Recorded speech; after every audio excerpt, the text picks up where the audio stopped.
Hi everyone, this is going to be a quick, unscientific and probably quite boring test video comparing two cheap vintage 17mm primes. So here we have the Tokina RMC f3.5 and the Tamron Adaptall-2 f3.5. So for this video I shot a few general tests, starting with this one. It's quite difficult to judge the sharpness, but it's quite clear that Tokina is a bit brighter in the middle, there's a bit less fall off around the edges, but both lenses vignette quite a bit at f3.5.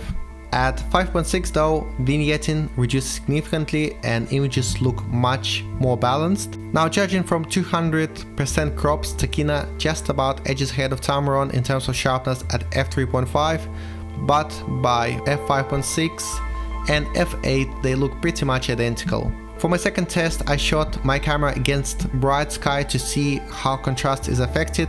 As you can see, Tamron holds the contrast a little bit better, probably due to slightly better multi-coating. You can see that Tamron has slightly colder tones, but by f8 again they look pretty much identical. For the third test I shot a bench against a brick wall, so we have a lot of straight lines to compare the distortion. To my surprise, the distortion is almost identical on both these lenses, but if you look at the bricks on top of the frame you'll notice that they distort a bit more on Tokina, but not by much at all. The last test is the most interesting to me because I love lens flares. So the first one is the Tamron, and here is the Tokina.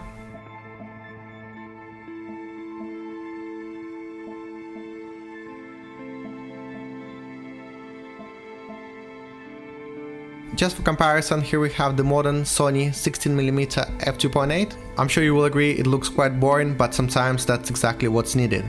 Coming back to our 17s, Tamron certainly has cleaner and colder flares, while Tokina has more glowy, dreamy flares that remind me of my beloved Helios 44-2. There is of course more to these lenses than their image quality, so for my more in-depth thoughts on how these two compare, check out my post on vintagelensforvideo.com.